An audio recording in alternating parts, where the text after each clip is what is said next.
Hello viewers, স্বাগত এজে Shaon YouTube চ্যানেলের আরেকটি নতুন ভিডিওতে।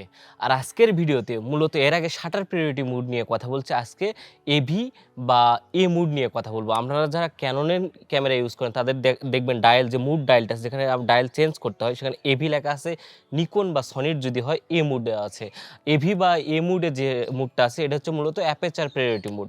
আজকের ভিডিওতে মূলত অ্যাপারচার প্রায়োরিটি মুড নিয়ে বিস্তারিত কথা বলবো। বিশেষ করে যারা নতুন ফটোগ্রাফিতে শুরু করছেন বা নতুন ক্যামেরা কিনেছেন তারা হয়তো বা জানেন না এই এভি বা এ মুড দিয়ে অ্যাপারচার প্রায়োরিটি মুড দিয়ে কীরকম ছবি হয়। মূলত যারা অটোতে নতুন ক্যামেরা কেনেন তারা সাধারণত অটোতেই ছবি তোলে। এই অটোতে ছবি তুললে হয় কি, আমরা ইচ্ছামতো ব্যাকগ্রাউন্ডটা ব্লার পাই না বা বকি ইফেক্টটা পাই না। আমরা যদি ডেপথ অফ ফিল্ড বা বকি ইফেক্ট চাই তাহলে অবশ্যই কিন্তু অ্যাপারচার ভ্যালু কম পয়েন্ট হতে হবে, 1.8, 1.4, 1.2।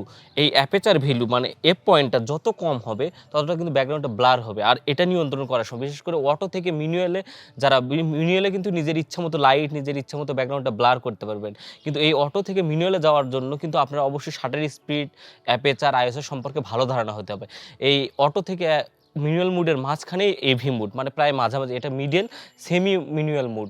আর সেমি ম্যানুয়াল মুড মানে আপনি এই অ্যাপারচার মুডে কিন্তু অ্যাপারচার এভি মুডে কিন্তু আপনারা জাস্ট হচ্ছে এভি মুডে আমি ক্যামেরাটা দিলাম, এভি মুডে আপনারা গেলে দেখতে পারবেন জাস্ট আপনারা অ্যাপারচারটা নিয়ন্ত্রণ করতে পারবেন, শাটার নিয়ন্ত্রণ বা আইএসও নিয়ন্ত্রণ করতে পারবেন না। তবে এই যে অ্যাপারচার নিয়ন্ত্রণ আছে, এই অ্যাপারচারটা যখন নিয়ন্ত্রণ করবেন তখন কিন্তু এই অ্যাপারচার অনুযায়ী বা লাইট এক্সপোজার এবং সঠিক ছবির যে এক্সপোজার বা লাইট কন্ডিশন অনুযায়ী আপনি কিন্তু অটোমেটিকলি শাটার স্পিডটা দেখতে পাবেন। শাটার স্পিডটা শো করবে না, কিন্তু শাটার স্পিডটা অ্যাডজাস্ট করে নেবে। মানে ধরেন যে এই লাইটে আমি 1.8-এ ছবি তুলবো, এই 1.8-এ ছবি তোলার জন্য যতটুকু শাটার স্পিড প্রয়োজন এটা কিন্তু ক্যামেরা আপনারা নিজের থেকে এটা সেটিং করে নেবে।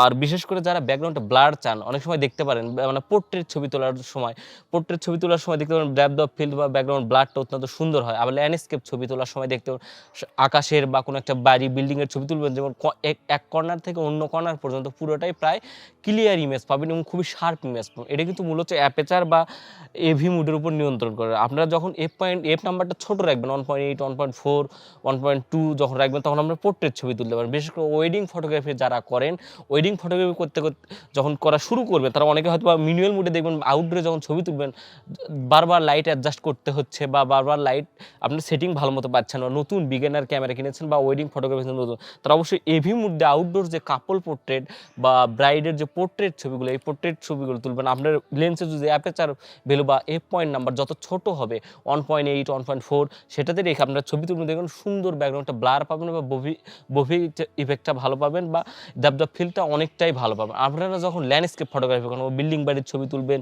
কোনো একটা কনস্ট্রাকশন কাজ চলতেছে সেটার ছবি তুলবেন, কোনো একটা দর্শনীয় স্থানে গেছেন, কক্সবাজার গেছেন, সেন্ট মার্টিন গেছেন, পুরো দৃশ্যটা তুলতে চান, তখন কিন্তু এফ নাম্বারটা আপনার যত বড় F8, F11, F12 দেবেন, তখন অটোমেটিকলি আপনার এক কর্নার থেকে অন্য কর্নার দেখবেন কোনো হেজিটেশন আসেনি বা পুরোটা ব্যাকগ্রাউন্ডটা সহ এবং ফরগ্রাউন্ড এবং ব্যাকগ্রাউন্ডটা দুটোই সুন্দর এবং শার্প ক্লিয়ার আসবে। আর কিন্তু আপনি আইএসওটাও নিয়ন্ত্রণ করতে পারবেন। আপনি অ্যাপারচার প্রায়োরিটি মুডে কিন্তু আপনার আইএসওটা নিয়ন্ত্রণ করতে পারবেন। আপনারা যদি বলেন যে 100 আইএসওতে যখন পোর্ট্রেট ছবি তুলতে পারবেন, লো লাইটে 400 বা 500 আইএসওতে ছবি তুলবেন, এই আইএসওটা অ্যাডজাস্ট করে দিতে পারবেন। কিন্তু আপনারা শাটার স্পিডটা ক্যামেরা অটোমেটিক সেমি ম্যানুয়াল মধ্যে ক্যামেরা অটোমেটিক এক্সপোজারটা অ্যাবজর্ব করে আপনার অটোমেটিক শাটার স্পিডটা নিয়ন্ত্রণ করবে এবং ছবিটা সুন্দর আসবে। যারা বিগিনার পোর্ট্রেট ছবি তুলবেন বা ওয়েডিং ফটোগ্রাফি করবেন, আউটডোর করেন, তারা এভি মুডে আউটডোরে ছবি তুলবেন, এফ পয়েন্টটা ছোট রেখে দেখবেন কতটা সুন্দর হয়। আর এভি মুডটা ধরতে গেলে সেমি ম্যানুয়াল মুড, মানে এই ম্যানুয়াল এবং অটোমোডের মাঝখানে। যারা অটোমোডে ছবি তুলতেছেন, ম্যানুয়াল মুডে লাইট অ্যাডজাস্ট করতে পারতেছে না, কালো আসতেছে, কখন সাদা আসতেছে বা ওভার লাইট হয়ে যাচ্ছে, তারা অবশ্যই এভি মুডে ছবি তোলার চেষ্টা করবেন। ব্যাকগ্রাউন্ডটা ব্লার পাবেন এবং ব্যাকগ্রাউন্ডটা বকি করার জন্যই কিন্তু মানুষ ডিএসএলআর কেনে। আর এভি মুড দিয়ে কিন্তু আপনারা ভিডিও করতে পারবেন, ব্যাকগ্রাউন্ডটা ব্লারি। যারা ভিডিও চান, আউটডোরে ভিডিও করতেছেন, ধরেন লো লাইটে না, ডে লাইটে ভিডিও করতেছেন, তারা এভি মুডে এফ নাম্বারটা ছোট রেখে কোনো কিছুর ভিডিও করে দেখেন, ব্যাকগ্রাউন্ডটা অত্যন্ত সুন্দর পাবেন। আপনি এভি মুড দিয়ে কিন্তু still photography, portrait photography, landscape photography দুটোই করতে পারবেন। অলরেডি ওর সাথে সাথে আপনারা ভিডিওগ্রাফিটাও করতে পারবেন।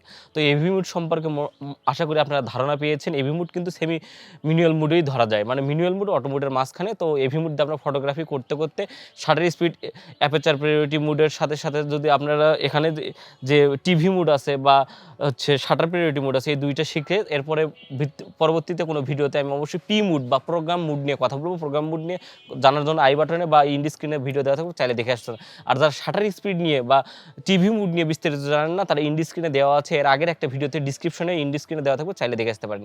তো আজকের ভিডিও কেমন লাগলো অবশ্যই কমেন্ট করে জানাবেন, ভালো লাগলে লাইক করবেন এবং আমার চ্যানেলে নতুন হয়ে থাকে চ্যানেলটি সাবস্ক্রাইব করে রাখতে পারেন, পেছনে থাকা বেল আইকনটি ক্লিক করে রাখতে পারেন নতুন ভিডিওর আপডেট সবার আগে পাওয়ার জন্য। তো আজকের ভিডিও এই পর্যন্তই।